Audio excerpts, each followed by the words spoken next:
আমাদের বলিষ্ঠ নেতৃত্বকে 1 নম্বর বোতাম টিপে 1 নম্বর বোতাম টিপে কাজকাজুরি তারা চিহ্নে ভোট দিয়ে বিপুল ভোটে জয়যুক্ত করবে। বন্ধুগণ, আগামীকাল সোমবার সন্ধ্যে 7:30টায় কাজীবাড়ি অফিসের পাঠ্যস্থ মাঠে নিরাপদ সরকারের সমর্থনে কংগ্রেস শিক্ষিত দলের সাথে জনসভা। ঠিকভাবে প্রস্তুতি নিন, 1 তারিখে ভোটটা আপনারা কাকে দেবেন। এর মাঝখানে আমাদের সামনে প্রাকৃতিক বিপর্যয় নামছে। আজকের সম্ভবত সন্ধ্যের দিকে ল্যান্ডফল হতে পারে, লেমান আমাদের সামনে আসছে, ফলে আমাদের সকলকেই সতর্ক থাকতে হবে। আমরা সুন্দরবনবাসী, সুন্দরবনে লাগোয়া আমাদের বাড়ি, ফলে ঝড় ঝঞ্ঝা সম্পর্কে আমাদের প্রচারের চাইতে আমরা অনেক বেশি সচেতন এবং সতর্ক থাকি সবসময়। এবারও আপনাদেরকে সতর্ক থাকতে হবে, সচেতন থাকতে হবে। সেজন্যই আগামী কাল, আজ রাত, এই 2 দিন অন্তত আপনারা সাবধানে থাকবেন, সতর্ক থাকবেন।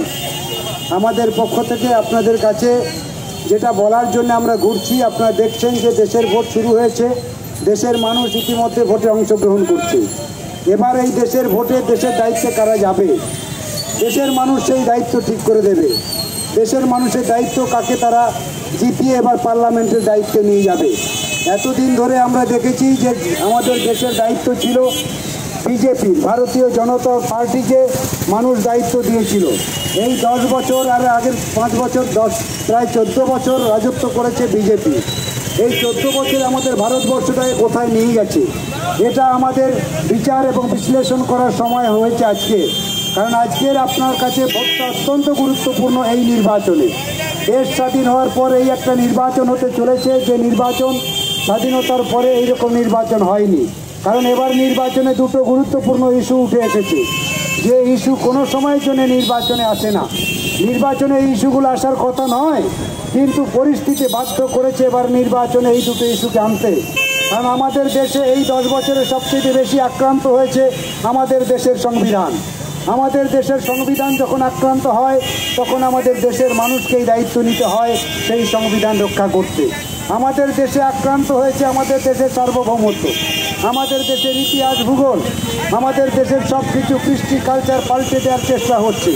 সারা পৃথিবীর মধ্যে ভারতবর্ষ হচ্ছে উন্নততর দেশ। ভারতবর্ষের মতন দেশ পৃথিবীতে আর কোথাও নেই। বৃহত্তর যুক্তরাষ্ট্র কাঠামোর দেশ। পৃথিবীর যে কোনো প্রান্ত থেকে মানুষ এসে ভারতবর্ষের সংবিধান মেনে এখানে বসবাস করার তাদের অধিকার আছে। এই রকম দেশ পৃথিবীর আর কোথাও খুঁজে পাবেন না। সেই দেশের উপরে আজকের আক্রমণ, দেশের উপর আক্রমণ, দেশের সংবিধানের উপর আক্রমণ, মানে দেশের মানুষ কখনো ভালো থাকতে পারে না। তাই দেশের মানুষের উপর আক্রমণ, দেশ এবং দেশের মানুষের উপর আজকের যে আক্রমণ নেমেছে, সেই আক্রমণকে মোকাবেলা করতে পারে দেশের মানুষ। বারে বারে দেশ যখন আক্রান্ত হয়েছে, দেশের মানুষ ঘুরে দাঁড়িয়েছেন, দেশের মানুষ দায়িত্ব নিয়ে দেশটাকে রক্ষা করেছেন। বিদেশি শত্রু যতবার আমাদের দেশের উপর আক্রমণ করেছে, ইংরেজ আমাদের উপরে দেশ পরিচালনা করেছে, আমাদের দেশের মানুষের উপর আক্রমণ করেছে, কিন্তু আমাদের দেশের মানুষ ঐক্যবদ্ধ আন্দোলনের মধ্য দিয়ে ইংরেজকে তাড়িয়েছে, আমাদের দেশকে বারে বারে রক্ষা করেছে। এবার দেশ রক্ষা করতে হবে আপনাদের। দেশ স্বাধীন হওয়ার 75 বছর পর আমাদের দেশে আবার একটা নতুন আক্রমণ নেমে এসেছে। এই আক্রমণকে আপনারা ছাড়া কেউ রক্ষা করতে পারবে না। সরাসরি দেশটা ধর্মের নামে ভাগ হতে চলেছে, সরাসরি দেশটা ধর্মের নামে ভাগ হতে চলেছে। এই রকম ইতিহাস এর আগে কখনো আমাদের ভারতবর্ষের উপরে নামেনি। আজকের সেই ইতিহাস বিকৃত করে নতুন একটা ইতিহাস রচনা করতে চলেছে ভারতীয় জনতা পার্টি। ধর্মের নামে ভাগ করে জাতিতে জাতিতে দাঙ্গা বাঁধানোর একটা ষড়যন্ত্র চলছে।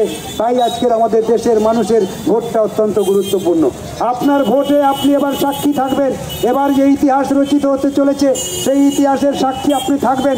আপনি কোন দিকে থাকবেন?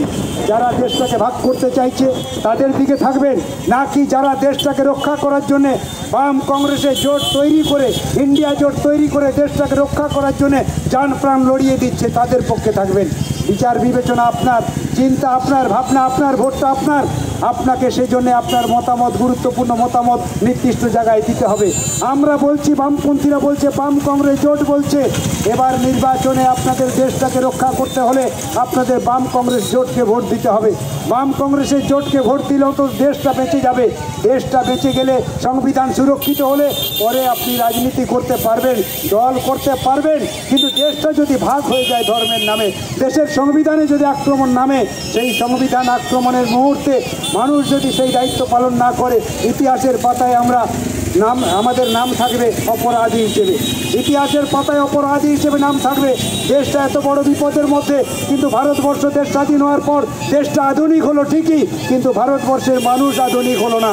ভারতবর্ষের মানুষ ভারতবর্ষটাকে রক্ষা করতে পারলো না। সেই জন্য গুরু দায়িত্ব আপনাদেরকেই পালন করতে হবে। তাই আগামী দিন যে নির্বাচন, সেই নির্বাচনে বামপন্থীদের জেতাবেন। বাম কংগ্রেসকে জেতালে অন্তত ভারতবর্ষটা সুরক্ষিত হবে। ভারতবর্ষে এই সময়কালের মধ্যে বিজেপি ক্ষমতায় থাকার ফলে সবচেয়ে বেশি বেকারের জন্ম হয়েছে। ভারতবর্ষে এই 14 বছরে সবচেয়ে বেশি কৃষক আত্মহত্যা করেছে। ভারতবর্ষে বিজেপি থাকার ফলে সবচেয়ে বেশি ভারতবর্ষে দাঙ্গা হয়েছে। ভারতবর্ষে নারীদের ইজ্জত ভুলণ্ঠিত হয়েছে এই সময়কালের মধ্যে। আর সবচেয়ে বড় ক্ষতি হয়েছে, ভারতবর্ষের গ্রাম বাংলায় সবচেয়ে বেশি কম ওজনের সন্তানের সংখ্যা বেড়েছে। এটা হচ্ছে সবচেয়ে বেশি অপরাধ। গ্রাম বাংলায় যদি কম ওজনের সন্তান বাড়ে, তাহলে দেশটা কখনো এগিয়ে যেতে পারে না, দেশটা কখনো ঘুরে দাঁড়াতে পারে না। সবচেয়ে বেশি এই সময়কালের মধ্যে আমাদের দেশে কৃষক আত্মহত্যা করেছে। কৃষক আত্মহত্যা করলে দেশটা কখনো সুস্থ থাকতে পারে না, ব্যবসাদাররা কখনো সুস্থ থাকতে পারে না। এই সময়কালের মধ্যে ছোট ছোট ব্যবসাদারের উপরে বিরাট আক্রমণ নামানো হচ্ছে।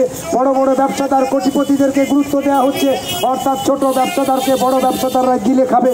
পুকুরে ঠিক যেমন বোয়াল মাছ থাকলে ছোট ছোট মাছগুলোকে গিলে খায়, আর দাঁড়িয়ে বেড়াতে গিয়ে যে কটা বড় হয় সে কটাই একমাত্র পাশাপাশি থাকে, বাকি ছোট ছোট মাছ সব বোয়াল মাছ খেয়ে ফেলে। আমাদের দেশের শিক্ষানীতি, অর্থনীতি সেই দিকে যাচ্ছে। আমাদের দেশের ব্যবসায়ীদের উপরে যেভাবে আক্রমণ নামানো হচ্ছে, তাতে ছোট ছোট ব্যবসাদারদের মাথায় বজ্রাঘাত হচ্ছে। ছোট ছোট ব্যবসাদাররা বাঁচবে না। আগামী দিন ছোট ছোট ব্যবসাদাররা শুকিয়ে যাবে, বড় ব্যবসাদাররা গিলে খাবে। সবাইকে একটা জায়গার থেকে জিনিস কিনতে হবে, অর্থাৎ আপনি যা কিনবেন তার সবটা আমি ভোগ করব, আপনি কিঞ্চিত মাত্র ভোগ করবেন। ঠিক আপনারা দেখেছেন, যেমন যখন পুকুরে আমরা যখন মেশিন দিই, জল তুলি, তখন দেখেছেন মেশিন লাগিয়ে দিই, আর মাথা থেকে ছোট একটা হেড লাইনে আমরা ছোট একটা পাইপ লাইন দিয়ে রাখি। সেই জলটাও কিন্তু পুকুরের দিকে যায়, কিন্তু পুকুরটা শুকিয়ে যায়, পুকুরে জল কিন্তু থাকে না। অর্থাৎ সে মেশিন দিয়ে পুকুরে জল সেচার মতন আমাদের ব্যবসাদারদের অবস্থা হবে। ওই হেডটাকে ঠিক রাখার জন্য হেডের উপর দিয়ে ছোট সরু পাইপ লাইন দিয়ে দেওয়া হয়, সেই লাইনের জলটা পুকুরে যায়, কিন্তু পুকুরটা শুকিয়ে যায়, পুকুরে জল কিন্তু থাকে না। আমাদের ব্যবসাদারদের অবস্থা হবে তাই। বড় ব্যবসাদাররা শুকিয়ে দেবে, ছোট ব্যবসাদাররা গিলে খাবে। আপনাকে বাঁচিয়ে রাখার জন্যে মিনিমাম লভ্যাংশ না থাকলে নয়, তাই সেইটা বাঁচিয়ে রাখার জন্য আপনাকে কিছু সাহায্য করবে, কিন্তু আসল সবটা আপনাকে শোষণ করে নিয়ে যেতে চায়। এভাবেই গোটা দেশে ব্যবসাদারদের উপর যেমন আক্রমণ।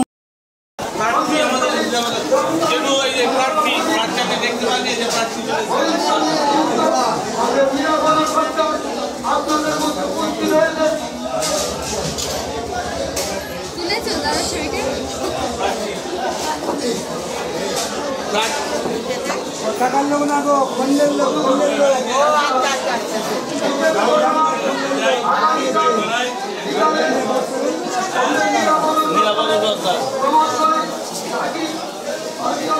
বন্ধু, হ্যাঁ, নিরাপদ সর্দার আমাদের প্রার্থী, নিরাপদ সর্দার সিপিএমের প্রার্থী এই লোকসভা, নিরাপদ সর্দার প্রার্থী এই লোকসভা, সিপিএমের প্রার্থী নিরাপদ সর্দার।